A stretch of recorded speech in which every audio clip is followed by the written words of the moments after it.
नमस्कार।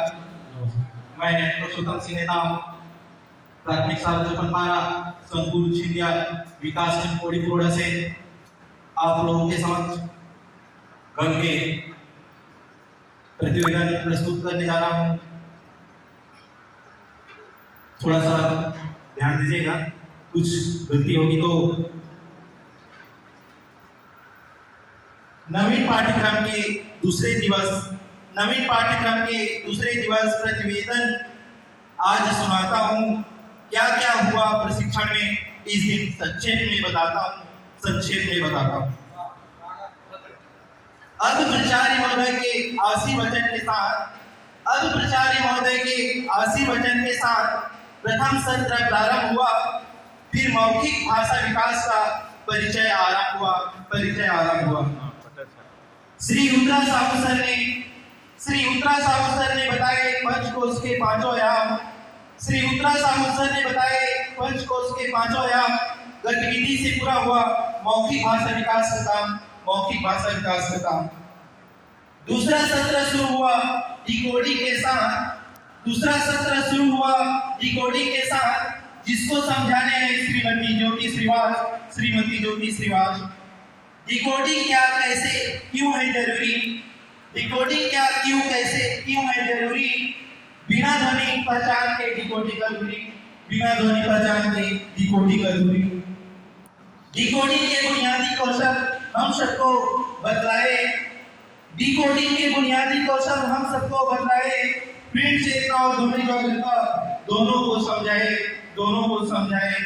प्रिंट को डिकोड कैसे बच्चे कर पाते हैं, साझा पठन करते हुए हम आगे उन्हें बढ़ाते हैं। सत्र फिर शुरू हुआ पठन कौशल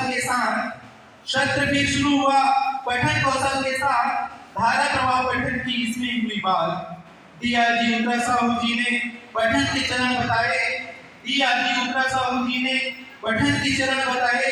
आदर्श पठन से स्वतंत्र पठन पर कैसे आए। सर ने हमको बतलाए पठन के चरण है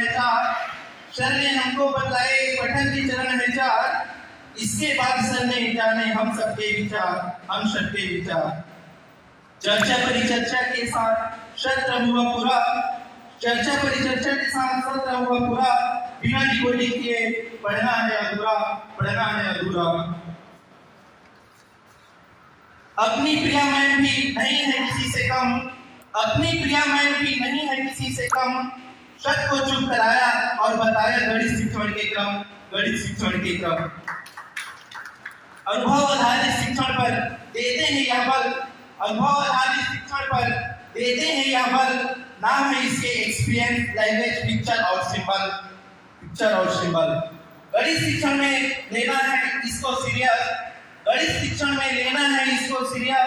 साथ में इस क्रम को कहते हैं ELPS। बच्चों को यदि गणित में करना है तुम्हें प्रकट 60 मिनट के कलाम बनाओ चार। चतुर्थ सत्र का समय हो चुका था। देश ही शहीद कर्ष सर के डेमो से जाग गए सब। सभी कक्षाओं के आमुख के बारे में बताया गया। सभी विद्यार्थी द्वारा आमुख के महत्व को समझाया गया। राष्ट्रगीत के साथ दूसरे दिन का प्रशिक्षण भी संपन्न हुआ। लेकिन एक विशेष प्रकार का जोश उत्पन्न हुआ। अंत में यही कहना चाहूंगा कि अपनी कदरदानी को इस तरह से ना छिपाइए। अगर प्रस्तुति पसंद आई हो तो दिल खोलकर ताली बजाइए।